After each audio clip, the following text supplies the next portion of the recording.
Good morning, friends. It's Bob again. Welcome to Monday's Daily Devo, and we're talking about forgiving and forgiveness. And yesterday, I talked about making this work. Now, as I've tried to help people over the years learn how to forgive, I found that most of us, forgiveness is just abstract. And so we say the words, I forgive you. But then somehow it just doesn't seem to penetrate our hearts, that there's no transaction that really happens there. And the thing I want to talk to you about this morning, just real briefly, is that whatever method that you come up with, whether it's one that I suggest to you or not, each one of us has got to find a method of forgiving that actually works for your own soul. So as I have talked repeatedly with my wife about this, who's a marriage and family therapist, I find that actually getting stuck in unforgiveness is behind practically everything that's wrong with people. Kind of amazing. Churches don't split without unforgiveness.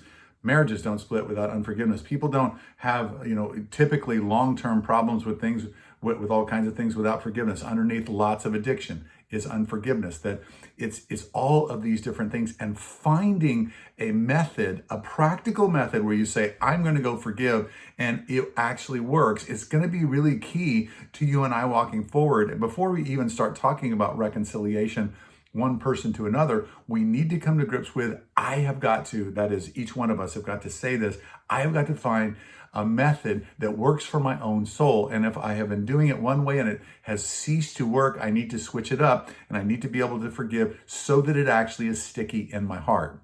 So it might mean that you've got to get really practical. You've got to go out for a walk and just shout. Or it might be that you've been sitting in a chair and doing it in a particular way, but it just doesn't seem to be working for you anyway. That's the way that it has been for me. And then I have to switch it up. And then I have to go and do it some way differently. That sometimes I'll use some water, and actually take the issues that I have, and I'll just soak them in water and say, Lord, I just immerse these things in the forgiveness that you have given me, and I let them go, and I let them go into the water.